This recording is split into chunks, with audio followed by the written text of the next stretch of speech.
commission is serving on the phone today, so he's here. And if we have questions, he'll make the financial presentation.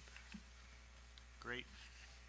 So let's call to order the Redevelopment Commission meeting for January 3rd. First order on the agenda is the approval of minutes from the December 6th meeting. Has everyone had a chance to review those? Any changes or comments? If not, can I get a motion to approve? So moved. Second. All in favor? Aye. So moved. Next order is claims approval. There are a couple here. Let me pull out this one, it's easier. So the first one was the several claims totaling $231,065.39. The largest in there is just the bond payment for the Madison Plaza. So can we get a motion to, I think everyone's had a chance to review those. I saw them go around. Can we get a motion to approve and pay? Second? Second. All in favor? So moved. Second order on the claims is a bond. This is the 7th disbursement on the Madison Plaza, this is the Plaza bond for the hunting disbursement. It's for $20,000 and $20,183.09. So can I get a motion to approve that and pay? So moved. Can I get a second? Second. All in favor? So moved. Great. I will now turn it over to Mr. Steinhardt to go over the monthly financial review. Yeah, so in your packet, you will see a financial update. We worked with Reedy Financial to try to simplify that towards the end of last year, so hopefully it's making a little bit clearer in those outcomes, and I'll let Gary walk through where we are at the end of 2022. Gary, are you available? Yeah. Thank you, Tony. First question I was going to ask. This financial report is a intimate summary of the Redevelopment Commission, and this is actually also segues into your annual reporting requirements. On page 3 of the document, we've got all the 2022 RDC appointments. Are there any changes in commissioners and officers for 2023, Tony, that we can update this with for next year? Gary, this is Mayor Bob Courtney. There are no changes in the, I guess it's the first meeting of the year. We need to elect the officers. So if that's what you're asking, all the members of the commission are staying the same, except we will be working with Madison Consolidated School Corporation for a new advisory board member appointment. So, Mr. President, we should probably have a nomination for President, Vice President, and Secretary for the Commission. Okay. Currently, it's John Grody, President, Dan Hughes, Vice President, and Joe Craig as Secretary. Okay. Yeah, whenever you guys make those determinations, obviously maybe at the conclusion of today or next time, just let us know and we'll get this updated for 2023. Just wanted to draw some attention to that quickly. Thank you. So, page 4, for those of you that you've all obviously seen this. This is all of your allocation areas, declaratory resolution dates, and TIF expirations. Obviously, TIF is not an asset in perpetuity. There's expiration dates. So all that's built out there for reference. If anyone has any questions about that, they're on page 4. Page 5, those are the claims we just went over. We like to build that in there as well. And then page 6. Page 6 is a really important, document because it looks into our cash flows month by month. So this is actually, completely updated with 2022. Final now, $2.1 million beginning cash balance there in December, ending the month with $2.7 million, and receiving our final settlements of $768,750. We'll go over that here in a little bit detail. And then the next page is our actual breakdown of the North Madison allocation area there on page 7. So on page 7, this is where we can, summarize and I guess close out the picture of 2022. We got 2020, 2021, projected 2022, and then projecting out a couple of years there. So one of the things, as I mentioned before, that I'll draw your eyes to is the TIF revenue collections.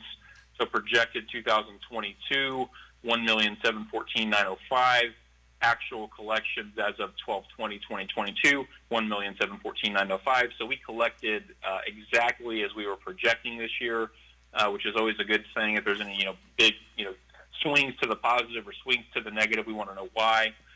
Going forward into 2023, you'll see that we've updated the TIF revenue collection number based on the certified net assessed value. So we have 1,860,000 there. There was a slight uptick in revenue capture for next year. So again, that's based on the certification. Those numbers can change based on actual billings. That's what we're tracking right now. Going down the list, you'll see all the capital outlays and debt service payments. I won't go through each of them individually, but you'll see for the year in 2022, just shy of $2 million total in spending compared to 3.2 million total in revenue. So generating around a $1.3 million surplus in total, which brings us to our year-ending fund balance of $2,714,213 for 2022.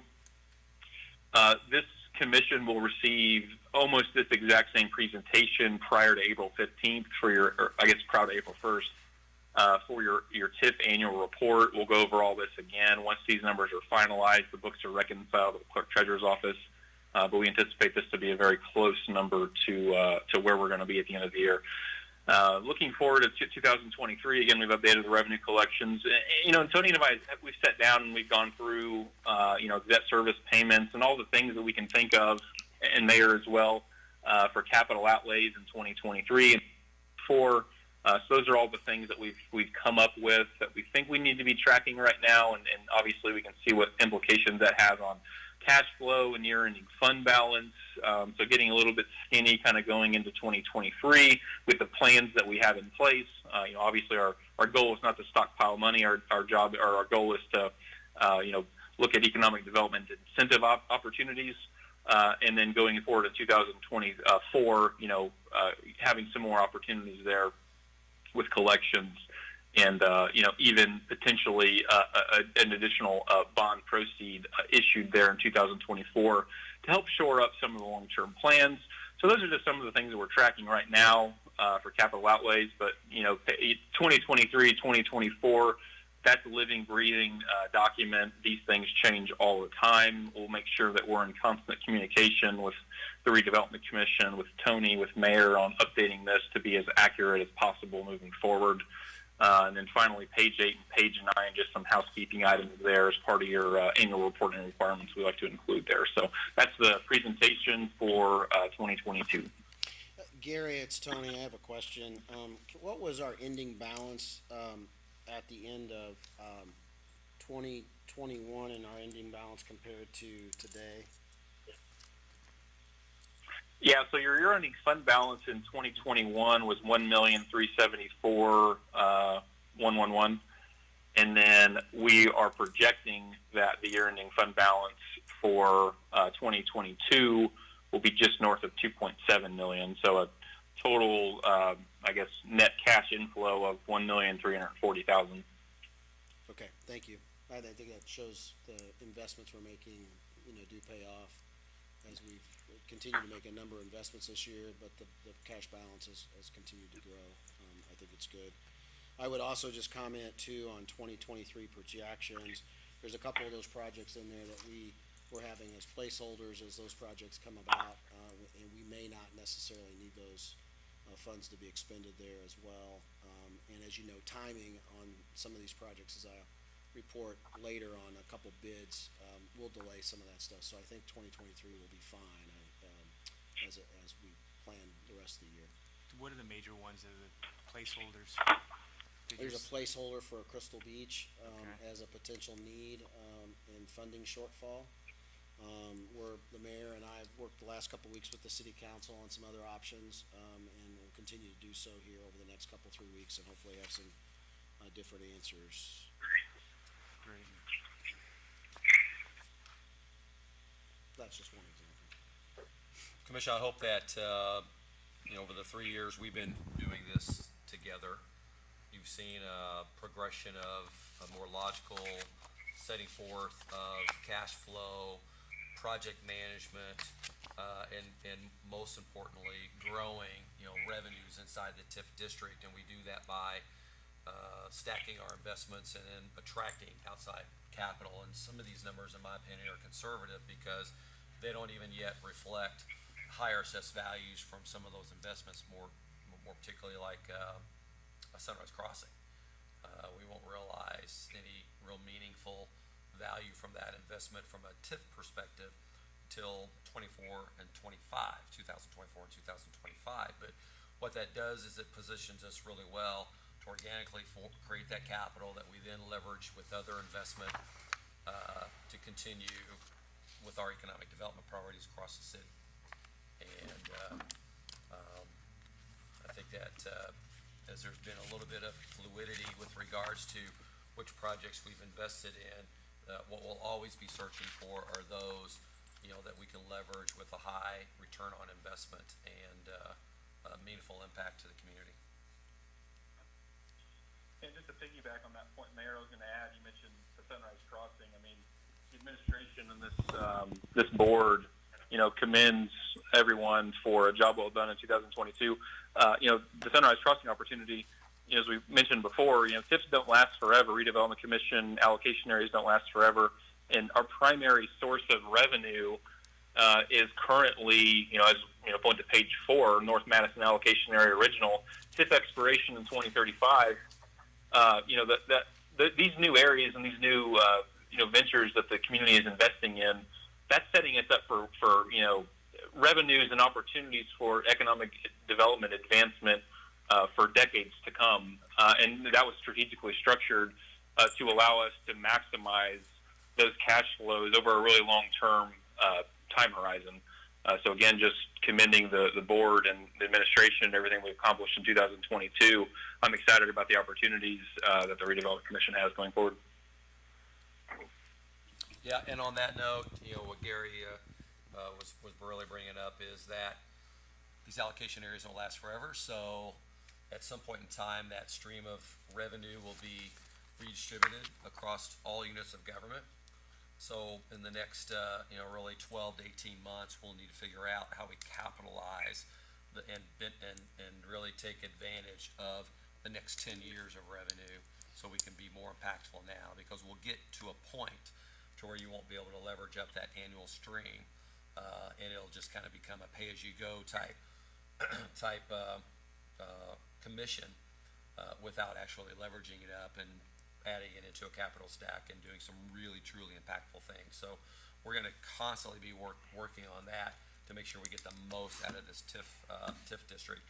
And then the other side of that is policy, and that is working with our legislature, because every community across the state almost solely relies upon their TIF districts as the primary source of revenue for economic development investments. And we're all facing the same dilemma, and that is expiring TIF districts. When they expire, that revenue goes away, and then what's going to replace it for economic development? So there's lots of conversations to be had policy-wise for there to be some extension of TIF allocation areas, some new form of TIF, or some replacement form of revenue that we'll have to deal with. Otherwise, the industry that's being fueled right now by this currency that we know as TIF will get less and less over the next 10 years. Without overcomplicating the financial packet, would it be possible to look back at the investments we've made, and when do we see those assessed values start to creep into the revenue side? Yeah. My memory's short or bad, and it'd be good to see what we've invested in and then how the assessed values actually come in. Hey, Gary, the question by our president, John Grody, was how have the investments over the past few years impacted the assessed valuations of the district? Is there a way to go back and review that and develop some sort of chart? Let me look and see here. Yeah, so I mean, annually we do what's called a TIF neutralization. So we're analyzing all the parcels to determine, if the values are growing because they're just growing naturally, or if the values are growing because of new construction, abatements that are rolling off, things of that nature. So when you're seeing those values rise, in the case of the the North Madison allocation area, we collected 1.336 million in 2020. We collected 1.715 million in 2021, 1.715 in 2022.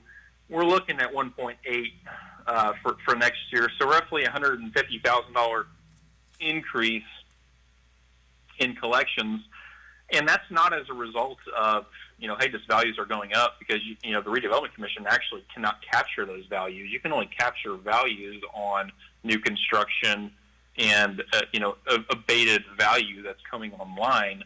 So anytime you're seeing that revenue number grow, it's either A, because rates are growing, or B, because increment assessment is growing because of new construction and abatements. So if you guys would like to see a breakdown of how it's growing, all that's public information. The TIF neutralization worksheets are actually published on the DLGF website, and I'd be happy to share the link or share the files with whoever's interested in looking at them. But you can see on an annual basis actually where your assessed value increase is coming from, and you're seeing that on newly constructed buildings, for instance. Can you tie that directly to an incentive program? Likely. The Sunrise Crossing is a good example. That's not came online yet, but when that comes online, obviously we know we incentivized that project. There was a capital outlay for that, and in exchange, there's going to be an assessments and a TIF revenue stream over a period of time. And the nice thing about that is, or I guess the difficult thing about that is, it's really difficult to calculate any sort of return on investment, because if we don't ever issue debt on that property, it will collect those values in perpetuity for forever. As the statutes are currently written, that cash flow will continue in perpetuity unless there's debt issued on it. Things like that, it's hard to determine the value, but obviously there's a ton of value there. And I can definitely share again that information with folks. Yeah. I guess one of the other things too is it's very delayed, right? We're incentivizing development, we're bringing things to town, but when we're incentivizing development, we may not actually see tangible benefit until 2 or 3 years afterwards. Once the ground's broken, the building's completed and assessed, and we actually start capturing value. Yeah, and I think that was John's point, which is, as we really measure the impactfulness of the commission, the investment that it's made, and then when we start seeing trending up of collections in the TIF area, and then we can do that because you can see the trend here, which is, if you look at 2020, we didn't make very many investments. It picked up a little bit in 2021, and then really picked up steam in 2022. But as Gary was saying, there's a lag effect of really realizing the benefit of that, because it can be 2 or 3 years. Mm-hmm. And if you get into an investment like Sunrise Crossing, that's a multi-phase, multi-year project, or you make an investment where we acquire a piece of property, speculating that we're going to do something with it later. That can take 3 to 4 to 5 years. Or if we're buying property to do quality of life investments with it, then you won't see a direct impact to the TIF, but you'll see the area assessed values increase. It's kind of all over the board, and we can bring in lots of different data. Yeah, and for me, it's and I wouldn't go into too detail on a lot of the smaller things. I'm thinking of the major investments, the tack factory, the cotton mill, some of the things that how is that impact? I would think they would be significant.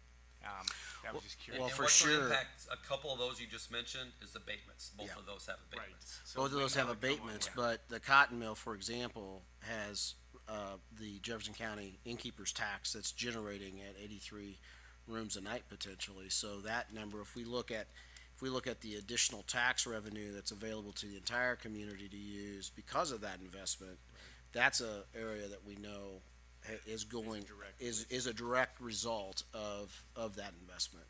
So we know that's a direct result of that investment. And I would also say too, an investment like Sunrise Crossing, we've seen that this year where we've had a number of other national retailers looking in Madison and have made commitments in Madison. We have a number of other projects that are en route within the TIF district. Culver's being one of those that we had to do a little work for, but there's others that are showing interest that are looking for other placements as well. And that's because of the energy that they see and the excitement they see in Madison being a regional destination, because they know the caliber of stores that we've recruited here will create more shopping opportunities and will pull additional pull additional people in from around, and they want to be a part of that story. So there is some indirect other investments that will happen in and around the district that won't necessarily be captured as a part of the Sunrise project, but without that would not have happened.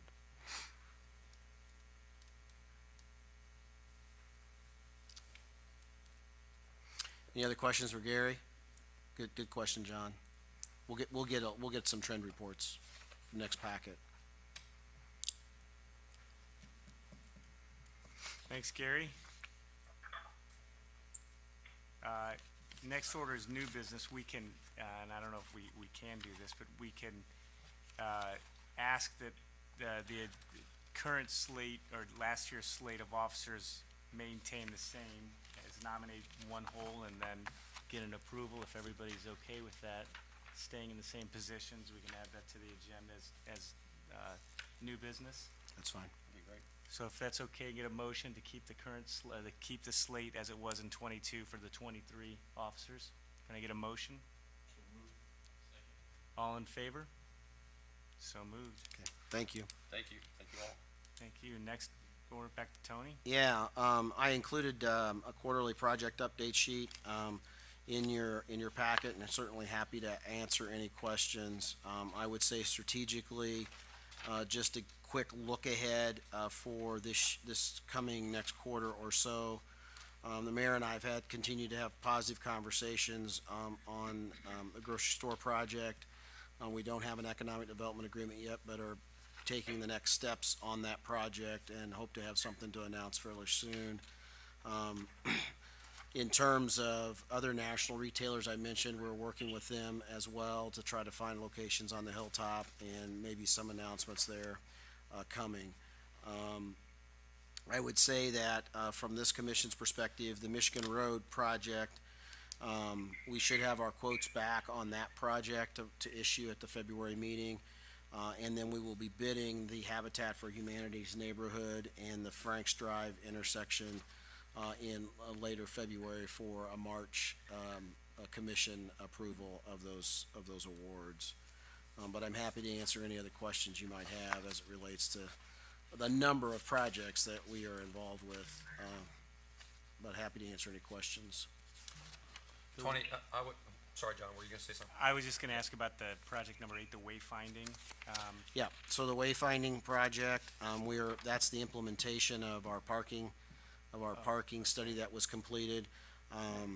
This year, we are also going to try to leverage and capital stack those dollars associated with the RDC plan with the Jefferson County Board of Tourism. We have submitted an application to them to match dollar for dollar for some of the wayfinding and parking signage that we want to include in downtown. Great. I will say that the investment we made in a parking study gave us better direction on how to manage the parking inventory and supply and demand and that we already have. I think for me in particular, it dispelled the myth that we needed a multi-million-dollar parking garage, at least for now, because we can better manage the inventory that we have, and we have a lot of on-street and off-street parking that is readily available even during peak times when our central parking lot on Main Street is very busy. And I would say also regulations as a part of that strategy will be part of that. We're working with City Council to look at a new an enhanced traffic ordinance here coming up in early 2023 that will outline a number of things for EV parking, golf cart parking, and a number of other kinds of parking regulations that will help alleviate some of the congestion, we believe, along with good signage. Tony, on this, on the summary, I was gonna ask you if you could, before the next meeting, maybe fill in the estimated cost that you've got, cause the impact that we're making by leveraging the RDC dollars with other funding sources is really substantial. And, I know there's a few blanks he's gotta fill in that I think, have gotten some numbers in recently. on. Yeah, and certainly, it's well over $100 million in leverage as it relates to those projects. So Super ATV and Madison Plaza being the big one. Super ATV is not represented on this, but we certainly did, work hard and did leverage that. So you add their numbers in there and a couple of the other projects, it's well over $100 million. And the point of all that is, how do you take a $1.5 million revenue stream and do $100 million worth of projects with it? This is how you do it. Really proud of what we've accomplished the last 3 years together. I really like the updates, I think is great. Good. The format and everything, and it's Yeah. good in there. Yeah, again, if you've got additional questions, happy to answer those. The only anytime. thing recommendation is that if there are things that do change dates, is please Highlight them. and show what the previous either number was, or it'll be easier for us to track as we're just showing up at these meetings with the one packet instead of having to look for old ones. Gotcha. Any other comments or questions on the?